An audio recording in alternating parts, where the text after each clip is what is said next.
Hello my dear friends, you're in the MilitarySummary channel, and today we will discuss the situation in Ukraine on the 21st of May of 2024. Today we have lots of very interesting updates, so let's start. And first let's talk about Kharkiv direction. As you can see, we have significant number of geolocations with artillery strikes, more precisely with counter-artillery duels. Currently the Russians can't break through the Ukraine defense belt in Liptse, and we say that for the previous 10 days we haven't received almost anything from this direction. We haven't received neither reports from the Ukrainian side nor from the Russian side. The only thing we have is that some Russians are saying that the Russians managed to improve a little bit their positions, and the Ukrainians are always saying that they managed to repel every Russian attack and to force sometimes even to the Russians to force back. All these things makes me think that most likely there is like complete 50-50 situation. Neither the Russians nor the Ukrainians are able to get this initiative on this direction and can't to break the situation in Ukrainian or Russian favor. Now let's move further to Vovchansk. We have lots of very updates from this territory as well. First let's talk about the central part. We have three icons with the flags. The pro-Ukrainian deep state mappers confirms that the Russians control around 60 or even 70% of the northern Vovchansk. The Russian sources are saying that northern Vovchansk is under complete Russian control, but when talking about the real geolocations, today we got one. We got the Russian soldier inside of the let's say court building in Vovchansk. This is the court building that located in the northern part, and this photo was geolocated. So if we update the map based on geolocations, we see that the Russians control probably just 50%, or more precisely it's better to say that we have 50% confirmed confirmed Russian control over the northern Vovchansk. But there is another way how to analyze the situation. Icons of let's say heavy clashes and artillery strikes.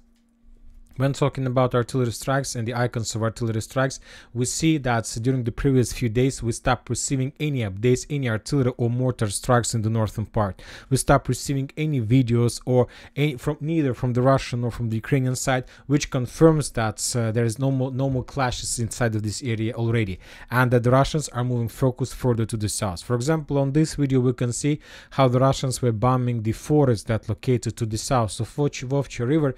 If you remember, this is the area, this is the forest that the Russians were trying to capture, trying to cross Vovcha River a few days ago, and now after that probably failed attempt to do, the Russians started everything from the beginning, and now they're mainly focused on destroying the Ukrainian positions, so basically artillery preparation. An interesting video is coming right from the south, right to the south from the north of Vovchansk, from this building. On this video, for example, we can see how the Ukrainian soldiers were moving through the fields, trying to get their positions inside of this building, which confirms that this territory is still in Ukrainian control. And later we got another video how the Russians bombed this territory with Russian bomb ADAP 1500. Very heavy explosion, very heavy bomb, and most likely nothing can survive after such a heavy strike. Once again, to summarize everything, the Russian artillery and aviation focus is moving further to the south, which confirms that the Russians are about to launch their offensive operation. Furthermore, we got a very important update from this territory that the Russians the Russians have already today on the 21st of May introduced the second wave of reinforcements, the second wave of attack, which main purpose is to ease the Russian progress further to the south. So this is the first evidence, this first report since the beginning of Russian Kharkiv offensive, that as a result of clashes, as a result of probably Ukrainian resistance, the Russians on the 25th of May were forced to introduce the second wave of offensive, or the second wave of forces. Now let's move further to the eastern Vovchansk direction. As you can see, we have a lot of icons with the flag. Today we got a very interesting report. According to information we have, the Russians managed to cross the area, cross the border lines, border with Russia, and to enter the operational space in the area of the settlements Volovanka, Chaykovka, Agrimovka and Malaya Volcha in the Kharkiv region, thus expanding the front of eastern Vovchansk by 20 kilometers and in depth of of up to 4 kilometers. So based on some Russian reports, more or less reliable, the Russians currently conducting offensive operation in direction of these cities and settlements and these villages. And this is a very, let's say, painful for the Ukrainians, because their main resources and main resources were concentrated in Vovchansk, and now the Ukrainians need to stretch their forces and to send additional reserves from Vovchansk to the east in direction of the fields, where of course it would be much more easy for the Russians to hunt them with FPV drones and to hunt them with stealth flamethrower systems. But also there was, after we got this report about further Russian progress on this flank, we received very interesting video that was published by the official Telegram channel of the Group of Forces North. On this video, for example, we can see how somebody destroyed the bridge. This video was geolocated. This is the bridge we just saw on the video, and according to Russian sources, they're saying, not like the official Telegram channel, but other sources who copied this video and start spreading this video all over the entire internet, they were saying that the Russians destroyed the bridge. Just a few sentences about the situation. I'm not sure that the bridge was destroyed by the Russians. Most likely the bridge was destroyed by the Ukrainians, because when the Russians launched this offensive, this is the river, Vovcha River, this is it. And most of the towns that were listed in that previous post we discussed are located to the south of the river. And if you take a look at this river, you're going to see that there are not so many bridges in the area, just 2 or maybe 3 bridges for more than 20 kilometers. So, and this one is the only bridge that has more or less reliable infrastructure that can be used by sides, by parties to redeploy heavy weapon and equipment. The rest of the bridges are just for light infantry. So as soon as the Ukrainians realize that they have no chances to hold this area, they basically fall back to the south. And as I understand, that the bridge was destroyed by the Ukrainians, because I don't see any sense for the Russians to destroy the bridge if they're planning to move further to the south. Anyway, if we summarize everything, I believe and I expect that most likely the Russians during this offensive operation will try to cut this triangle, let's say between the Russian borderlands and between 2 sides of the Russian borderlands and between this Ukrainian defense belt. As you can see, the Ukrainians managed to create something, let's say, more or less reliable line of defense with significant number of fortifications in the trenches, and this line is located very far from the border. So, and this is the first defense belt, so that's why the Ukrainians will not try to slow down the Russians in this area, because there is no, let's say, defensive constructions or something like this. For them, it's more reliable to fall back to this yellow line and to try to stop the Russians there. So most likely this is like the second part, the second stage of the Russian offensive operation. And maybe when the Russians were saying about the introducing of the second wave of attack, the Russians were talking not about introducing them on Vovchansk's direction. Maybe the Russians were talking about this direction, and maybe everything is going according to plan. So anyway, we'll see what is going to be next. Sooner or later, maybe this night, we're going to receive additional updates which will give us some explanations to the situation. Now let's move to Kupiansk area. We have additional updates. The Russians continue hunting and destroying Ukrainian artillery forces. The Ukraine redeployment forces, they try to slow down the Ukrainians. When talking about the entire line of combat contact starting from Kharkiv to Kherson, we see almost no resistance from the Ukrainian side, and especially we see almost no counter-artillery duels from the Ukrainian side. The only thing that Ukrainians can do is to use FPV drones and HIMARS or attacks missiles. The Ukrainians are not using artillery systems for hunting and destroying the Russian artillery systems. At least we don't receive geolocations or videos like that at all. We got reports that the Russians continue moving further to Stelmakhovka. Very interesting details, because this updates, this reports confirmed by different sources, including pro-Ukrainian deep state, that the Russians captured Mesazharevka, that the Russians moved closer to Stelmakhovka. But yet, for after week of clashes in this direction, we still haven't received anything confirming this. Now we're moving to the southern Kupiansk direction, and very heavy clashes, very heavy things start developing in the vicinity of Makeivka. For example, we got the video of how the Russians started counter-artillery duels. The Russians destroyed significant number of Ukrainian artillery systems, tank positions, and probably after this artillery strike, we should expect another wave of Russian attack, and some wave of Russian attack took place in this area. The Ukrainian sources published the video of another turtle tank attack. This is the famous, currently the Russians are using this type of weapon all over the line of combat contact. This is another turtle tank, but during that attack the turtle tank was damaged and destroyed. Anyway, we have enough of evidence, enough of geolocations that tell us that most likely the Russians during the previous 48 hours conducted a significant number of attempts to attack Makiyevka.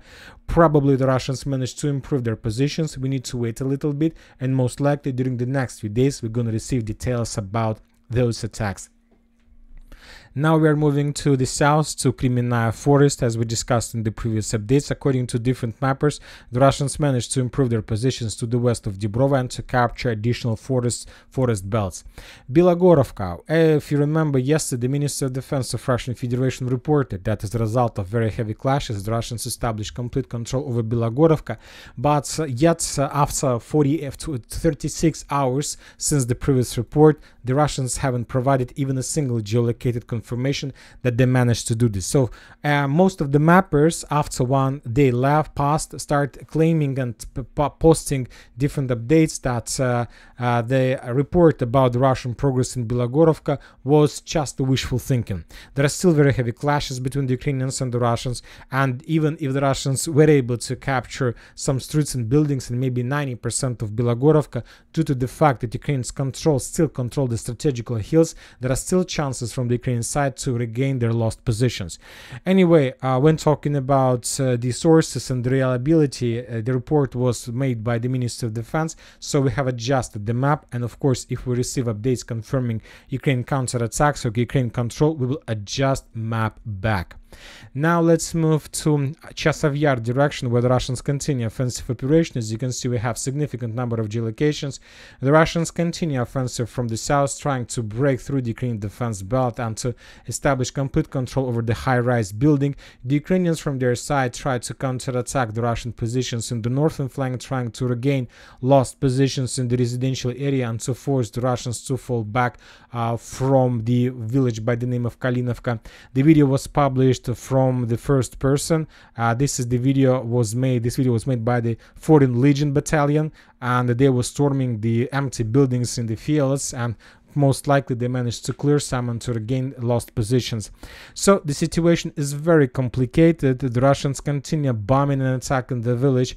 There are hundreds of drones that are flying above Chasiv Yar, hunting the Ukrainian soldiers, hunting the Ukrainian reinforcements that arrives here every single day. So the situation is very complicated. Both sides, either the Russians and the Ukrainians, have significant losses, and most likely this situation will remain for another 2, 3, 5 or 4 days, and after, probably by the end of the week, we will see the real situation, and most likely by the end of the week the situation will turn in someone's favor. Currently we can't tell for sure in whose favor the situation is going to turn.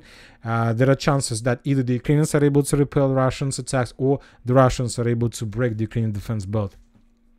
But despite the situation in Chasiv Yar, when talking about Klishchiivka, the situation in this direction develops completely in Russian favor. We have lots of videos, we have lots of reports, we have a lot of geolocations. Right before I start making the video, some Russian sources reported that Klishchiivka under complete Russian control, not just the village in the lowlands, but also the forest and defense belt to the west on the hill. So the entire Klishchiivka under complete Russian control. We have also the video of another turtle tank attack. Currently, turtle tank attack is probably the opening something new in the special military operation. The Ukrainians invested significant resources in the FPV drones, in the production of FPV drones, and by the third year of the special military operation, the Russians found a solution. They just decided to add additional armor to tank, and now we see that Ukraine FPV drones completely useless against this type of weapon, against this equipment, fully and heavy armored. On this video we can see the Russian tank who basically bypassed the entire Klishchiivka. According to the video, probably Ukrainians attacked turtle tank with maybe 6 or 8 FPV drones, but they haven't managed to deal even a single damage to the tank. The tank basically bypassed the entire area and successfully returned back to the base and to the mainland. So this is the situation. Once again, to summarize everything, according to information we have right before I start making the video, most likely the Russians restored restore control over this square, and Klishchiivka from now on is under complete Russian control. Tomorrow we're going to receive more updates, and maybe the Russians, the Ministry of Defense, will confirm this information. Now we're moving to Ozaryanovka, Kurdyumovka. As you can see, we also received significant number of geolocations. The Russians continue bombing and hunting the Ukrainian forces, let's say on the Ukrainian side of Seversky Donetsk Donbass Canal. And this is not just like a counter-artillery duels, or this is not just like artillery strikes or something like this. Obviously, this is artillery preparation before further Russian attempt to cross the canal and to move further to Chasov Yar or Konstantinovka from the southeastern direction.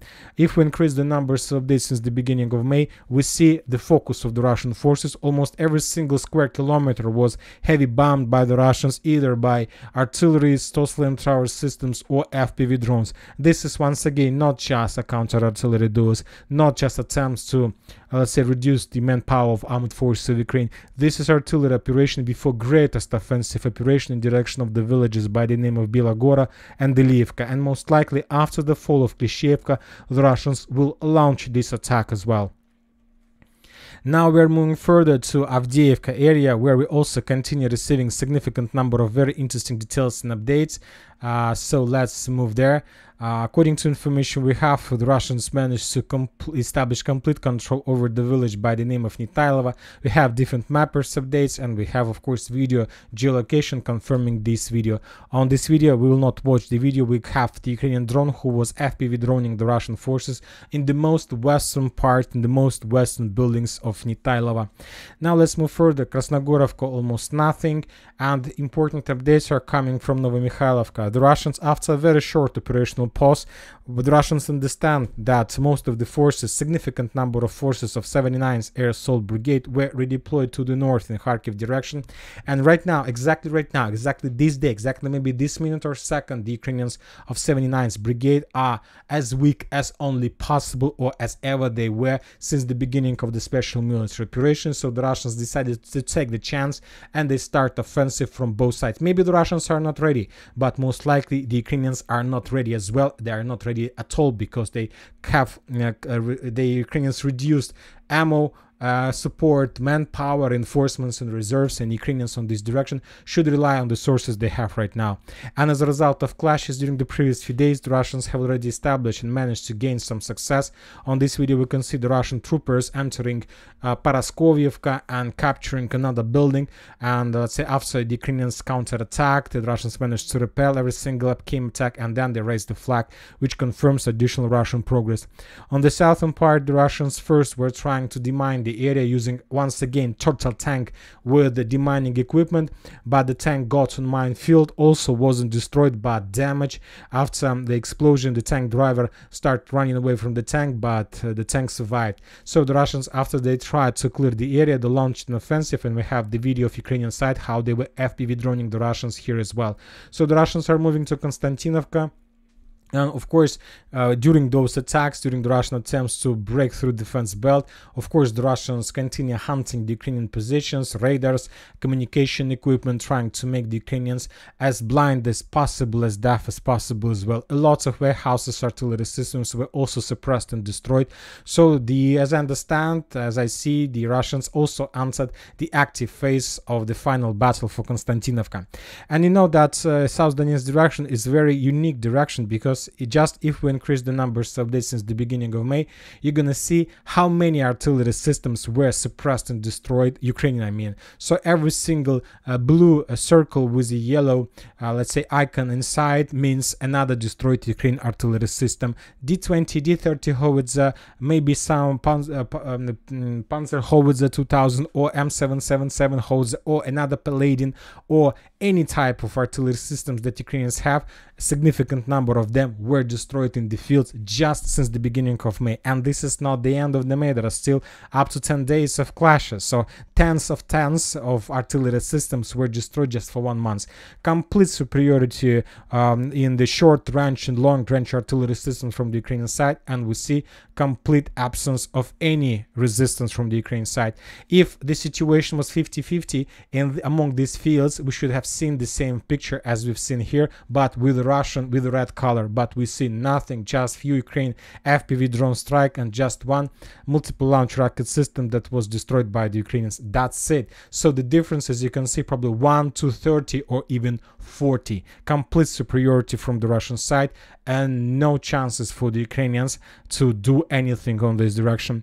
Urozhaine, the Russians continue offensive, and today we got the final confirmation that the battle for farms has ended in Russian favor. After very heavy clashes, after lots of, let's say, talks, discussions of the territory, the Russians managed to break through the Ukrainian defense and to raise the Russian flag on the southern Urozhaine.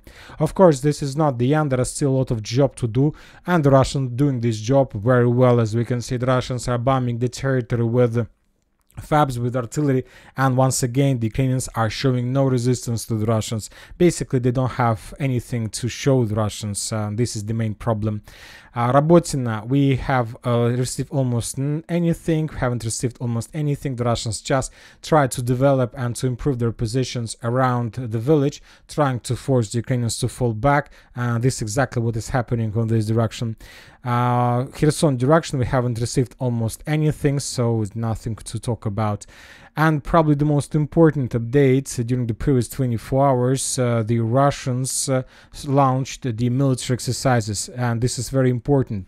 In Russia, exercises have begun to test the preparation and use of non-strategic nuclear weapon, the Russian Ministry of Defense reported. In the Southern Military District, under the leadership of the General Staff of the Russian Armed Forces, the first stage of exercise began with practical testing of the preparation and use of non-strategic nuclear weapons.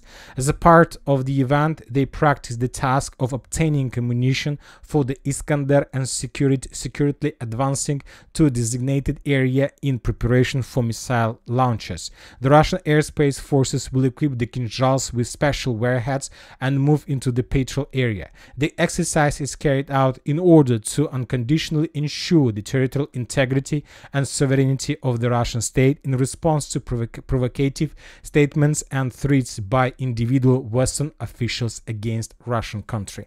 So this is the situation. This is the situation. The Russians are ready to start something new, something big, and they're doing this to show Western countries that don't get inside of Ukraine. Ukraine is about to fall, and don't even think to enter. We will finish everything by ourselves. So this is the message I saw when I was watching this video and when I was reading that article. And that's it for today. Military Summary channel reminds to condemn any violence in the world. Thank you for watching. Subscribe to my channel, put your likes, join my Patreon, and have a good day. Bye bye.